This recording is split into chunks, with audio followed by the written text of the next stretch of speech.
CNN News 18 has now accessed the list of officials who are going to be part of the SIT, which is probing Moosewala's murder.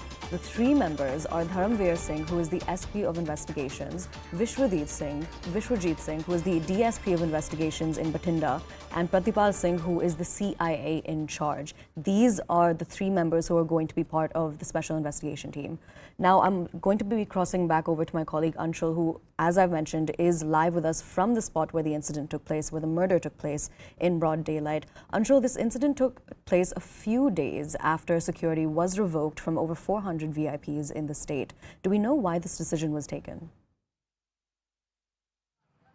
So yes, this decision was long pending, and even the Aam Aadmi Party has already been saying that there should be no VIP culture, and that is the reason why we saw the kind of security that was taken from Sidhu Moosewala just 2 days ago, and the very next day he was killed, attacked in broad daylight in one of the main markets of this area in Mansa. So yes, this was that something Aam Aadmi Party has done even in the national capital. We have seen that when Arvind Kejriwal came to power, he said that Aam Aadmi should stay at the helm. So that is the message they wanted to give across, but it seems like that message has gone absolutely against them, and the kind of incident that has happened, that is raising many questions on the Punjab administration as well as the Punjab government for removing the security of such a person who has been in many controversies over the past. The local police and administration knows that he has enmities with many people, with many gangsters in and around the area. However, Sidhu Moosewala had his personal security, but that personal security, the two gunners that he used to have, those were not accompanying him, and he just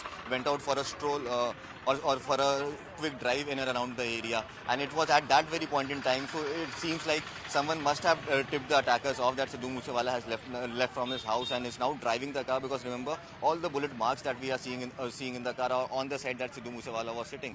So yes, it seems like it was all happened in a very planned manner, and a tip-off was actually given to the attackers that Sidhu Moosewala will be driving that Thar Jeep, and he's not carrying his gunners along with him. Also, he also had a bulletproof car, Fortuner, and unfortunately he was not traveling in that car. He was traveling in this Thar that we just saw a few minutes ago. He was traveling in that Thar, and Thar was not bulletproof, and hence such a massive attack happened. Approximately eight bullet wounds are being found on Sidhu Moosewala, a few on his brother who was sitting right behind him, and a few on his fellow passenger. His arm has been shot by bullets.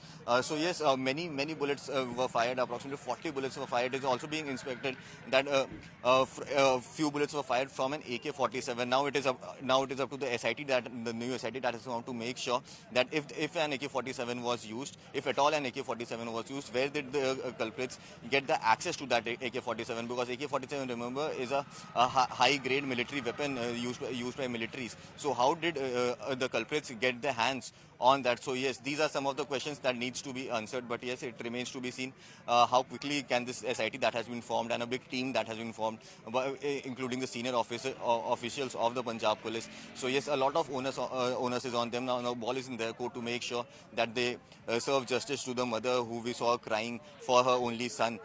It is up to the Punjab police to make sure that they provide justice to her for once and for all, and bring a closure to this place so that law and order and peace can again be restored in this small town of Mansa. Absolutely, Anshul. Thank you for joining us. We'll continue to return to you for more updates on this story. Now, I'm joined by two guests, Mr. Hemant Atri, who is a senior journalist, and Mr. Jaiban Singh, who is a spokesperson of Punjab BJP. Mr. Singh, I'd like to come to you first and get your reaction on the murder that took place yesterday. So, firstly, I would like to offer my condolences to the family of Sidhu Moosewala, and I would like to tell you that this is one of the most brutal murders out of a spate of murders which have taken place in Punjab in the last 2 months, and the whole of Punjab today is in a pall of fear and uncertainty because of the spiraling violence in the state and in the region, which it seems that the government and the police are not being able to hold on to. I have heard the very detailed account that you have given about the incident, so I would not like to add to it. It was very detailed, very nice. What I would like to say is that this gun culture which is there in Punjab, you see, I'm also a military veteran, it is not enough to have weapons. You have to learn how to use the weapons. And then the very professional manner in which, this particular murder has been conducted, it is very obvious that Sidhu Moosewala's house was under surveillance of the assailants for a very long time, and they had a system by which his movements could tell, and they came to know that he was weak at that point in time, and they were somewhere quite near, and the manner in which they surrounded him and the manner in which the bullets were fired is a very professional manner, which shows that gangsters, extortionists are having a free run in Punjab. Now, whose responsibility is it to stop these people from what they are doing? Recently, there were certain, comments about more guns coming into Punjab given by a person with a religious background. So, are we trying to motivate these people to go into this path? And are we, as senior people, with white beards, are we not trying to stop people from going into this violence, into extortion, into gundagirdi, into drugs, into talking against the government, being anti-national?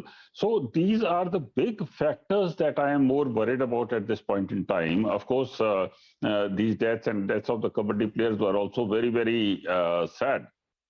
But it is our responsibility as leaders of all political parties to join together and find a solution to these problems which Punjab is facing, because Punjab is a border state.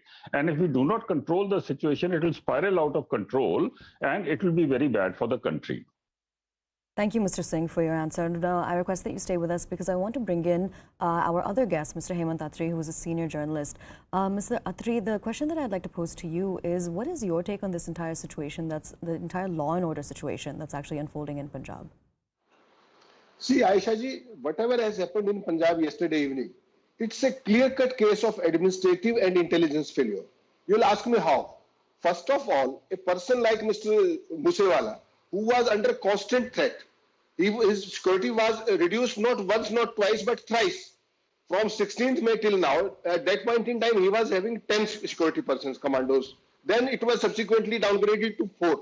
And yesterday there were only 2. Further, the most important thing is those 2 were also not traveling with him.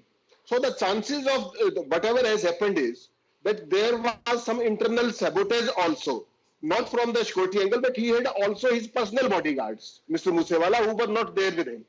Number 2, he was having a bulletproof vehicle and he started from his house in that bulletproof, and then all of a sudden he went back and took this non-bulletproof vehicle, Thar, meaning thereby that the attackers were having minute-to-minute information about his security detail, about the vehicle used, and see how the gangsters are at large in Punjab.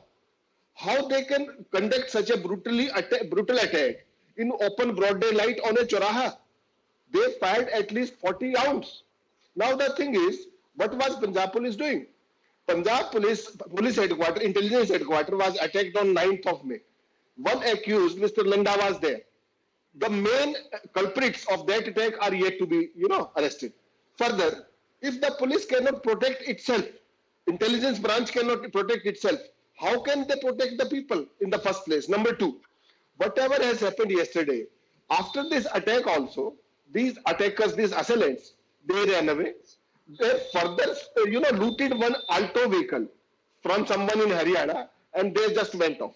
Now the real thing is, there is every chance of getting a gang war going on within the Punjab jails, because as you know, Lawrence Bishnoi gangsters are already there in many jails in Punjab and NCR.